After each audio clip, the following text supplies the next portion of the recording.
Okay. Brian, welcome, man. Yes, here we are. Here we are again. Here we are again. That's it. And then, like you, it's probably been a pretty crazy month with work and scheduling. And, we got all kinds of things happening in the world of cybersecurity. Yeah, lots to do, plenty to keep up with. Keeping us busy for sure. Well, with that in mind, we're going to kind of move into the presentation. So July 2025. So what we're going to do is we're going to cover one thing that's in the news, just because it's kind of all over the news, related to recently disclosed vulnerability and corresponding exploits for on-premise Microsoft SharePoint servers. And then we're going to talk about phishing and account takeovers and BEC and that sort of thing. Like what should companies be looking for? What should they be, what capabilities should organizations have in place in order to prevent, detect, and respond to account takeovers? We'll kind of cover, as much of that as we can. Obviously, we want everybody to be secure, right? And Absolutely. These days, credentials are like gold. That's been the case for quite some time. So why hack in when the bad guys can just get your credentials and just log in and start doing the thing? So I guess with that in mind, let's jump right in. Just a few days ago, so Microsoft released an advisory. And so all over the news right now is, the SharePoint, Microsoft SharePoint server attacks. So right now, the intel on the attacks is it's probably coming out of China-backed groups, more typhoons, right? So, we've got Lennon Typhoon, Violet Typhoon, and of course, Storm 2603 related to post-exploit deployment of ransomware in victim organizations. You've heard about this. Everybody's heard about it. You got any initial thoughts? It's not a surprise that for any kind of Microsoft tool to be hit once again. SharePoint, of course, is vast majority of businesses are using it, so it's an attractive target. The on-prem is not really a surprise for them to go after. A lot of entities have gone cloud for their SharePoint and most of the Microsoft tooling environment. So it's not, I'll tell you, they're finding where those vulnerabilities live and then going after it, because anything they can compromise within Microsoft is attractive. Mm-hmm. That's a constant draw. Yeah. And from the news and the reports and the research that's, available today, there's some pretty, broad types of victim organizations, including high level U.S. government and agencies that are affected by this. I think you're right. Microsoft is a big target, and that's not necessarily, and it's not a knock on Microsoft itself. The corporation or anything. It's just that obviously a lot of people use Microsoft. A lot of organizations use Microsoft stack of tools. So, and then the conversation around on-prem versus cloud, what's more secure? And in reality, you can make them you can make them both as secure as relatively possible. Nothing is bulletproof. We can't make anything bulletproof no matter what tool set we're using. But people think that by default, on-prem is a lot more secure, and it's just not. It's all capable to be compromised. There's a lot of different factors that play into that, but the cloud versus on-prem argument, one is by default more secure than the other, is just not, it doesn't hold up. So no, I totally agree. You and I both been, in the, day-to-day operations on a sysadmin, cyber, that sort of perspective. And, my experience has been, so for the first, 2/3 of my career, right? My whole job was centered around running data center centric workloads. So everything we ran, whether it was our email server, whether it was custom web apps and APIs that the companies I was working for, developed and hosted in, co-located data centers. We had to protect and monitor all that stuff. And it's not an easy task.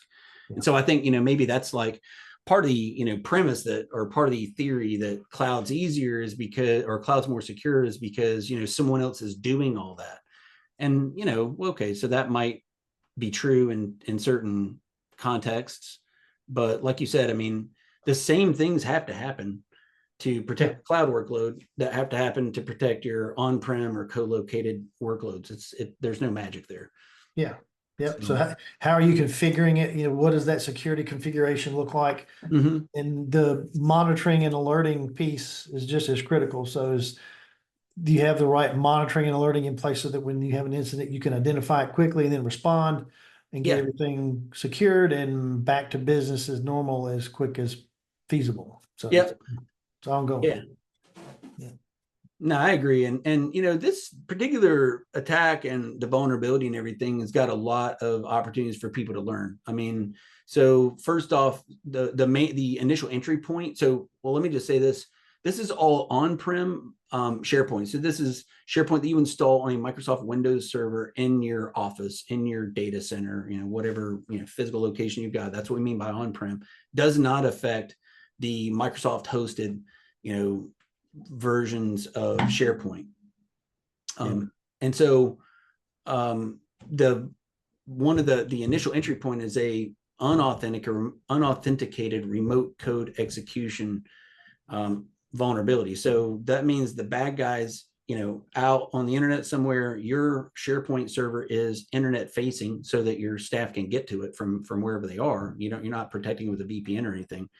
And they send a crafted HTTP post request to your SharePoint server that triggers this remote code execution exploit or vulnerability, and they're exploiting that vulnerability, and that gives them the initial control over your SharePoint server. And then, of course, from there, they're doing things like deploying web shells so they can maintain access, and then potentially deploying additional payloads, including ransomware. They're digging through your data, maybe exfilling data, and all these other sorts of things. So that's in a nutshell what's happening. And so as we kind of think about like the way this is working, there's a lot of different opportunities for security processes, your tooling and everything else to kind of hopefully catch this along the attack path somewhere, right? I mean, we're seeing executables doing things they probably shouldn't be doing within the SharePoint environment. We're seeing new files potentially being dropped, although some of the web shells that I've read about, with regard to this, are in memory. So they're not like dropping a file on your hard drive. It's actually, kind of resident in the memory only. So that's when things like, your EDR solution that's looking at the memory, not just what's written to or read from the disk, is important. Any thoughts on like how the SecOps part of this could be working for the, to the benefit of the blue team guys, the defenders in this case? I don't know. It's hard all the way around, really. I mean, the benefit, to me, it comes back to the monitoring side, I guess. Yeah. And what that configuration looks like, what's being used to really be able to identify and pick up the issues even there. Yeah, me too. I totally would agree. I mean, if you're sending your, SharePoint web server logs to your SIEM, for example, I mean, you should be picking up on, or potentially, you might be picking up on some of the requests, some of the post requests, et cetera, that are, hitting your SIEM. So maybe there's an opportunity, for the blue team to detect the attack in that way. This is like one of those classic cases where you got, a vendor, the vector is your vendor, right? So you've got vulnerable software that, people don't understand is vulnerable. And all of a sudden you're starting to see, what's going on? And, we find out from the vendor, Microsoft in this case, that, hey, we're seeing active exploits of this in the wild. I think actually what happened is they released like an emergency patch, but that was sort of a flawed patch. That got compromised. Right. And so they had to issue another patch, which is, again, I mean, not knocking Microsoft. I mean, they're trying to do everything they can to protect their customers. It's just, in this case, that's the way things seem to have worked out. So, it's one of those things where, you can say, listen, you need to be patching your infrastructure like your SharePoint. And that's true, of course. But the thing about some of these vulnerabilities is you don't know about them. That is the whole definition of Yeah. a 0 day, right? I mean, you don't know it's Yeah. vulnerable. You don't know it's being exploited until you or other organizations find out. And in this case, the vendor finds out and then they issue an advisory. And then all of a sudden it's this, scramble to kind of get things protected. Um, and I think about like, what are the tools that you can have in place to protect any part of your internet facing apps, since we're talking about that particular angle here in this podcast with this particular vulnerability. And I think about things like protecting it with a VPN if you can. I mean, I know it's different for every company, but if it's possible, then try to minimize your internet facing footprint. I mean, it's tough to secure these apps and services like SharePoint or Exchange, because I mean, some people are still running Exchange on-prem. Yeah. That's not Having easy. having the right communication internally between the network team when things are being released externally, and then so that the security side knows what's external facing, because I've seen it several times where something is faced to the outside world. So there's a new something that's now talking outside that security wasn't made aware of that, and now have to go back and see, well, do we have that? Is that are we securing it the way we're supposed to? Mm-hmm. Is that being really kind of locked down or secured the way that we want it? Or do we now have a new addition to a vulnerability to our overall landscape? And, what are we aware of what's of that piece? So that internal Yeah. communication is important for anything facing external.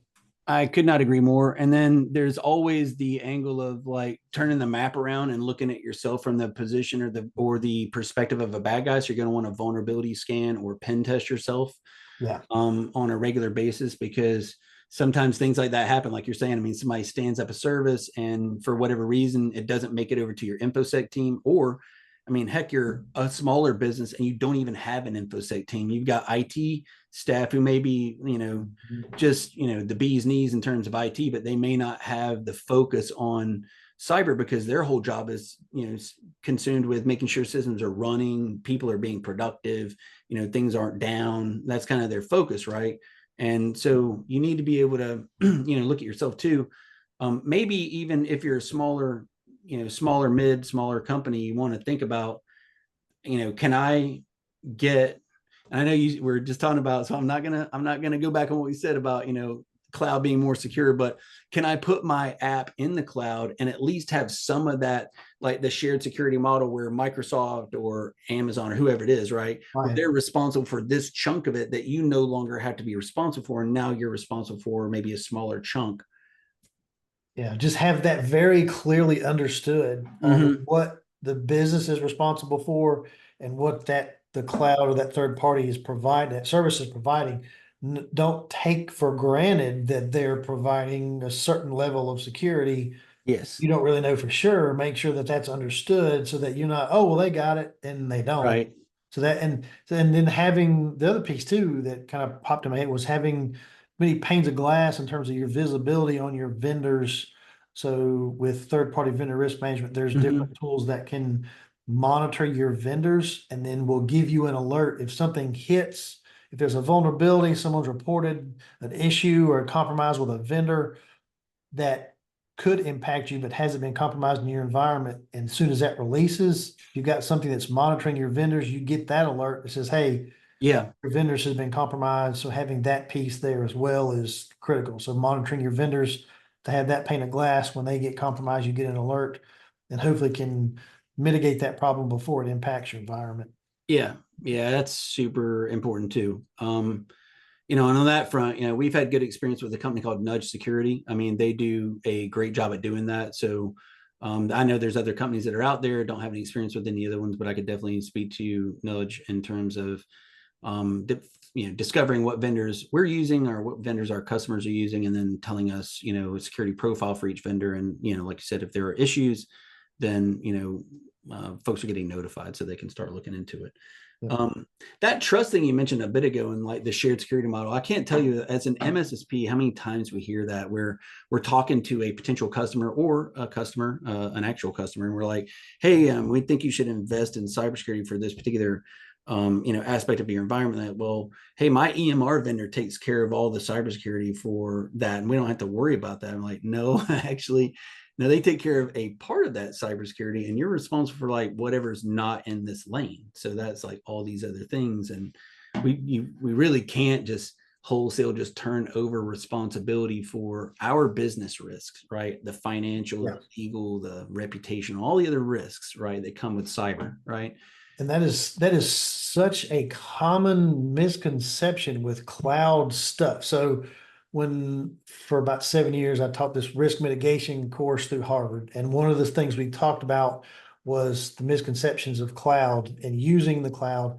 And in a live session, we would cover this piece about, when you're using a cloud environment, it's not just a matter of you're using that and now they're securing your environment. Right. I can't tell you how many people in every single class who were running a security group were saying that, oh, well, our impression is what we put stuff in that cloud environment, they secured it. Oh no, you don't No. have that conversation. You need to pick up the phone right now. Yeah. They are, and look at your contract. Yes. What are they providing for you? What are they not? And unless you specifically stated, they're providing security, they're doing your 24/7 monitoring, they're going to alert you, then that's on you to cover it. It's not on them to just to overtly tell you they're doing it. If it's not in the contract, they're not doing it. Yeah. And it's funny. I don't know. I just had this thought that just, popped into my mind, we're like the short attentions. We're like in the short attention span era. It was like, I don't know how many EULAs or other, agreements that have been like read and accepted, right? And you're not looking at all that contract language. Like, Oh I yeah. just want to use the freaking service. Yes, I agree. And then if you're not paying attention to it, and believe it or not, like you're saying, I mean, some businesses actually make decisions like big stuff, and they think that, that they're secure or that someone else is managing risk for them. And you get a lot of these executives that have heard all this random stuff, different people, and have no comprehension of the big picture, and they want to push move the cloud because they think it's automatically going to be cheaper, and it's not. They think it's going to be more secure because it's going to be automatically provided, and that's not true either. Nope.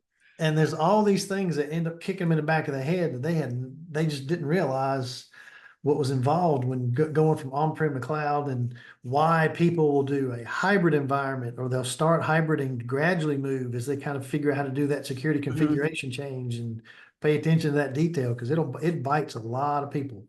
It really does. Yeah, it really does. Well, a lot of points that we could sit here and talk about with regard to that. That's for sure. Okay, so let's get into the main topic of today's podcast. So we're going to talk about phishing and account compromise, also known as business email compromise attacks. It's more than, I don't know if I love that BEC, but anyway, it's called what it is called. So we're going to move in. So just to kind of talk about a little bit of the context in terms of phishing, credential compromise, and those sorts of things. I mean, I put these statistics here because I want to drive the point home that this is not at all a small thing. I think we said just a minute ago, if not in the show prep, when we were kind of chatting earlier, attackers, it's not like NCIS, right? Where they're like breaching the firewall. That ain't typically happening. I mean, sometimes it does. And it does happen that way sometimes. And with SharePoint, I mean, they're kind of breaching your SharePoint. Somebody's writing that code.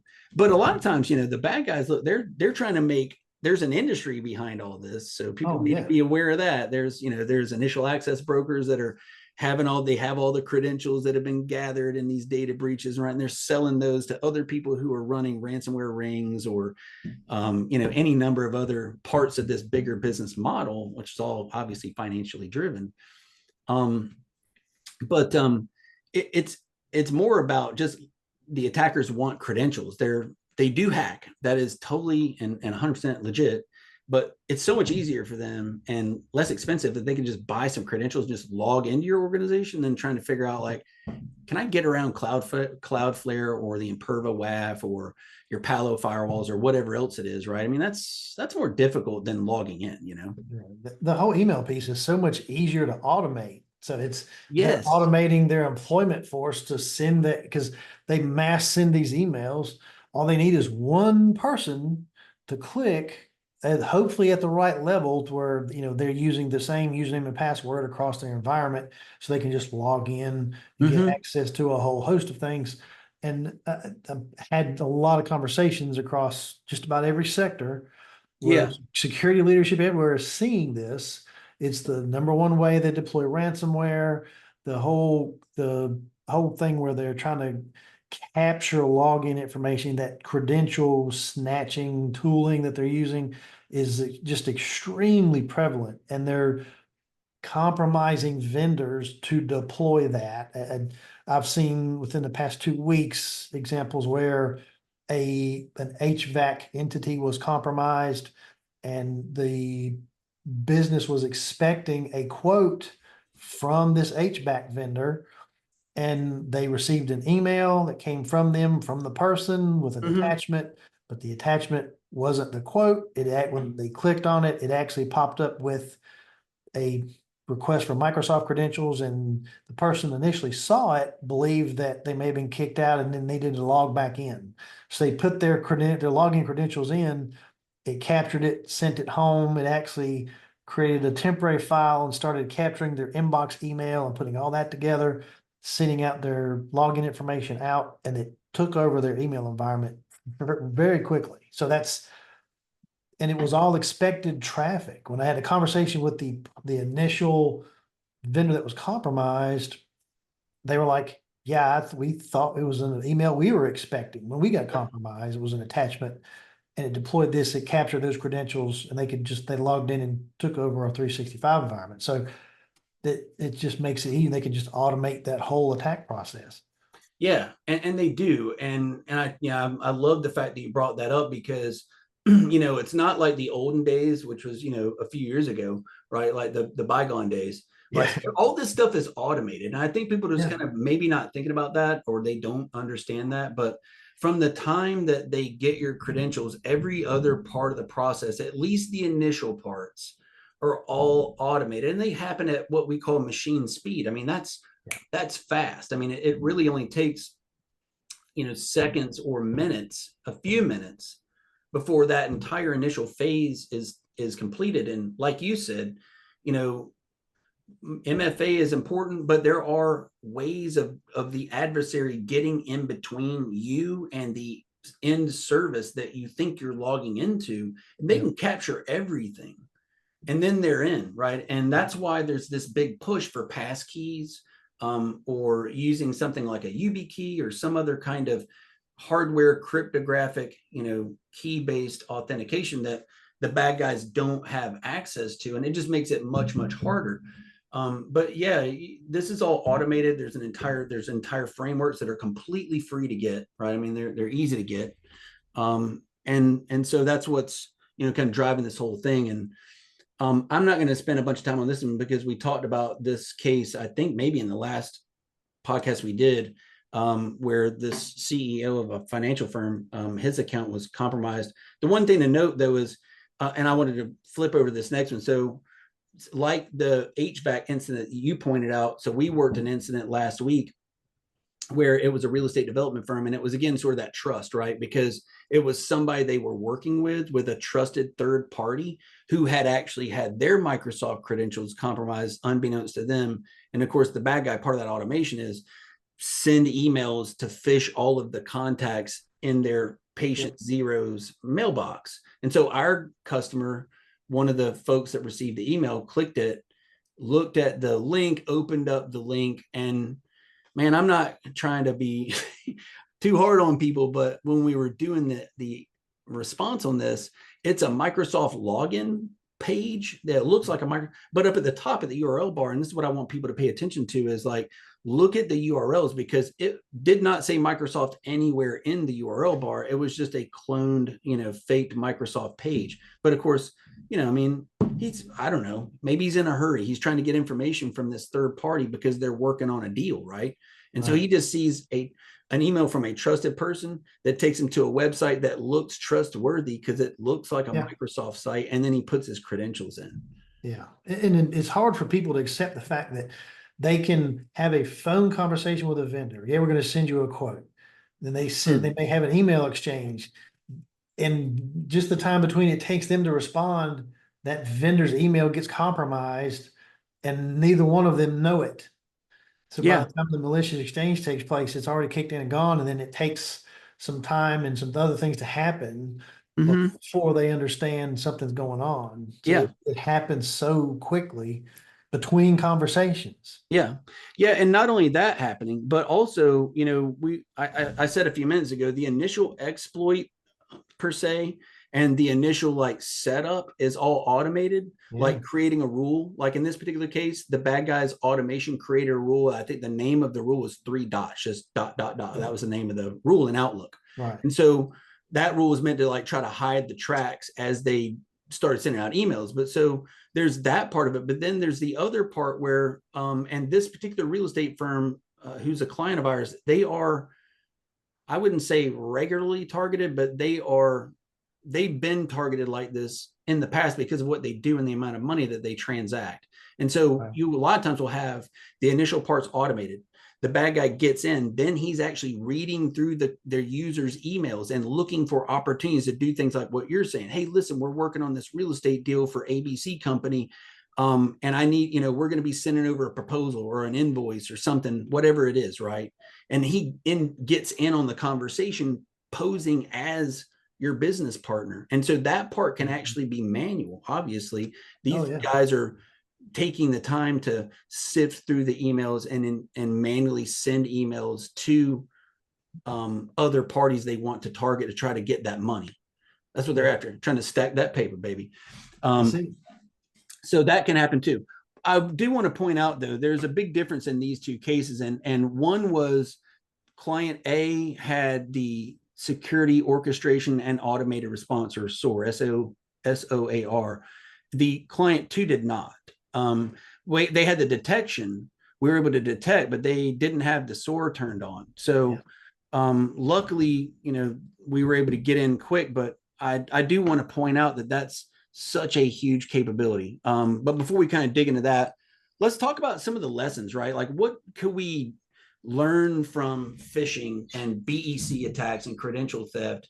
And like, how can we be better at protecting our company from these types of attacks? And I just kind of came up with, we just kind of came up with these 7 things that we can kind of go through, folks. So Brian, why don't you take the first couple? I'll take the second couple, and then we can kind of talk about the last, 2 or 3 real quick.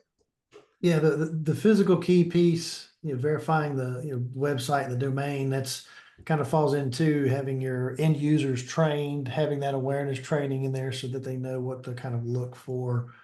The SOAR piece that you're talking about, automated response, there's a growing number of SIM or SIM SOC providers that are giving more of the automated response piece. So with small to mid-size entities, especially that have got, it's more common now for a business to have 1 or 2, maybe 3 cybersecurity people, and the response piece can benefit a lot from from that automated response help to identifying an issue, segregating a machine, getting that kind of work through.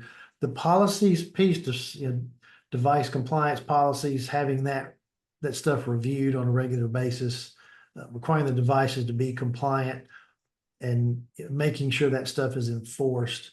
On the email detection, before I'll hand it over, for like a layered approach is good. Like Proofpoint to catch some things initially, and then Nova4 has a tool called PhishER that the user has to actually report an email as phishing, and then it will check it out, scan it, and identify it possibly as malicious. If it identifies something as malicious, then it will actually pull all those emails from everybody that got it off of the email server and quarantine that email out, and you'll get and then you can set it to where you get a notification. Hey, this email was reported. It's identified as malicious, and that will catch things that sometimes got through Proofpoint, but someone got it, saw it, and then they reported it. So the layered defense piece works for email stuff too.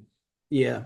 which is way, way better than it used to be, right? Because the way it used to be is you'd have to actually go out, your sysadmins or your security team have to go out and contact everybody in the organization, or maybe you can, maybe you're looking at your email logs and these 100 people received this message. Now I got to go back and tell them, and then a lot of times hold their hand to go find the email and get rid of it. But this like features you're talking about to be able to, automatically go out and claw that thing back, that's huge, and it's a big time saver. Plus it just, try to avoids mistakes.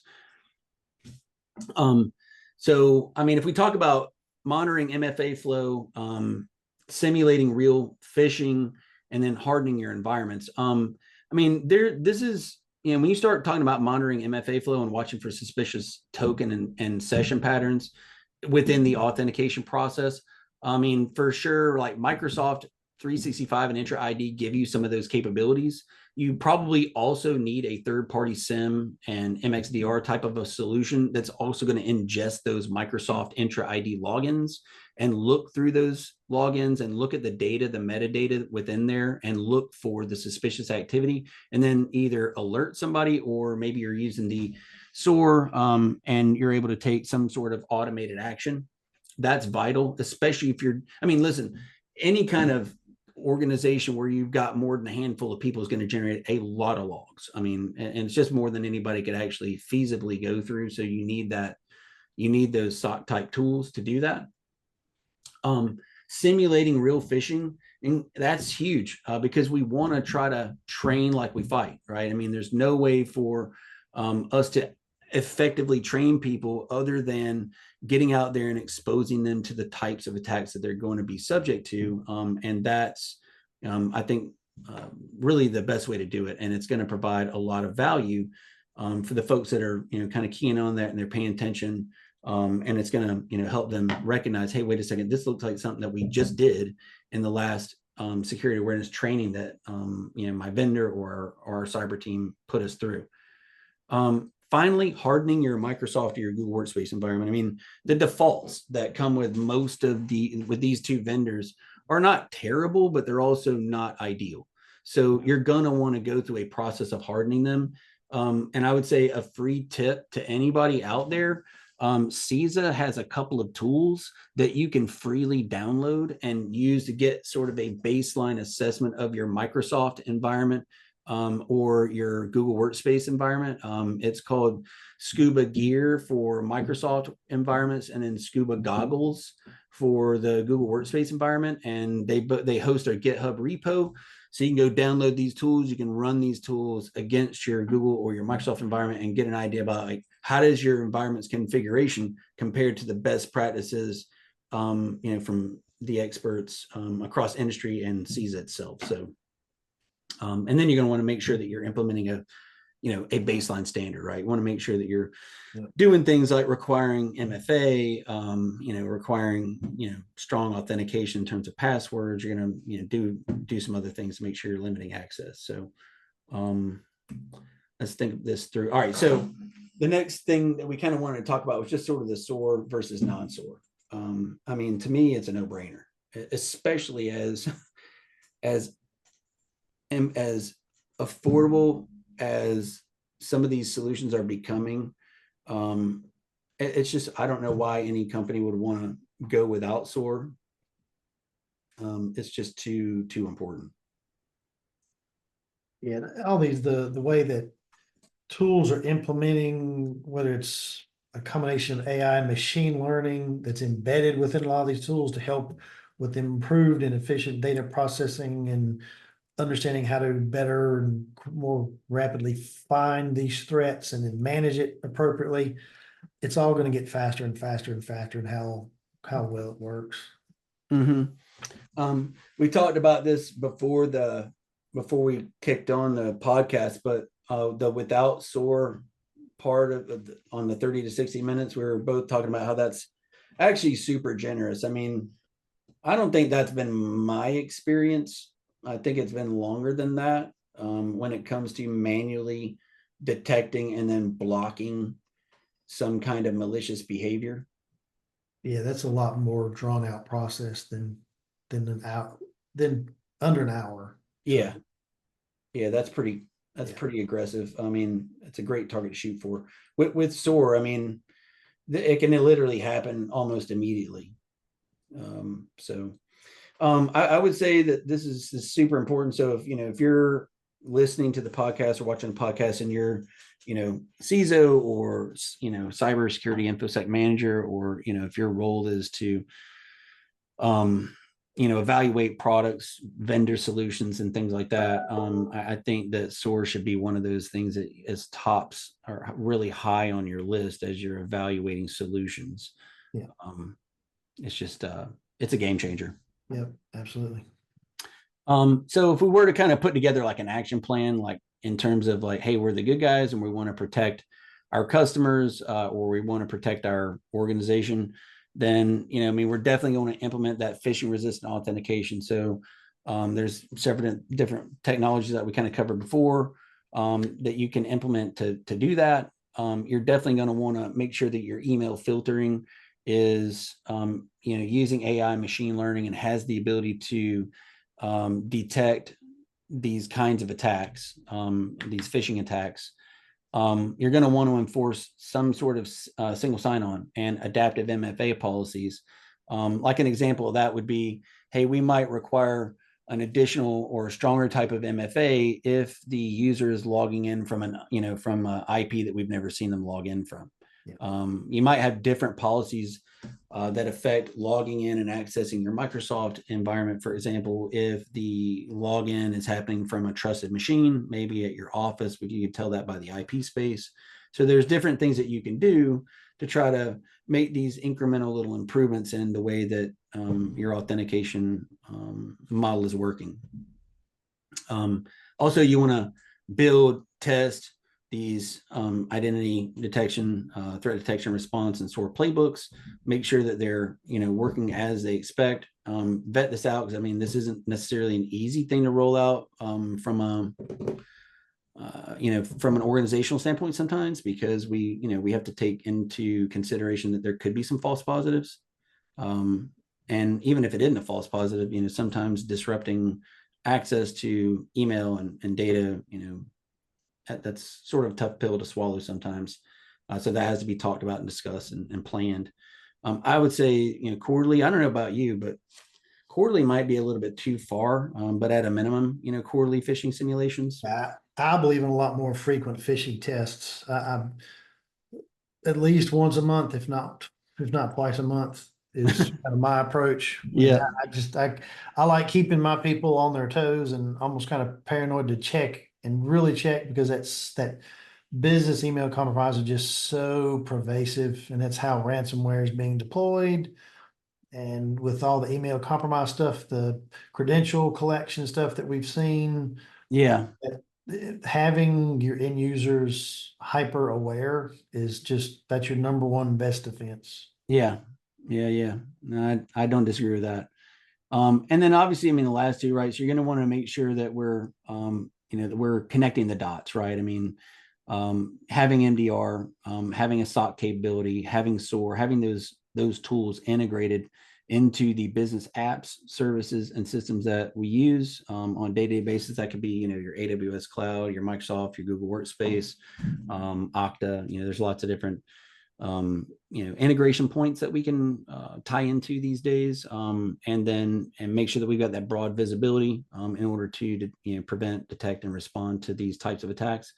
And then you want to make sure that you can improve, right? So, I mean, we're going to want to track some key performance indicators like, mean time to respond and mean time to contain, and remediate. We're going to want to do all of these, track these KPIs so that we can, find areas for improvement, report back to the board, justify the expense and all that sort of thing. So, any thoughts on any of the rest of this, Brian, before we? Yeah, I mean, just the one thing I would, make sure people are thinking about, especially the small to mid-sized business space, with like Legion and others that are out there, the managed services available for small to mid-size is a lot more vast than it used to be a number of years ago. There's a very major understanding on the small to mid-sized business arena needs just as much help and assistance as your larger,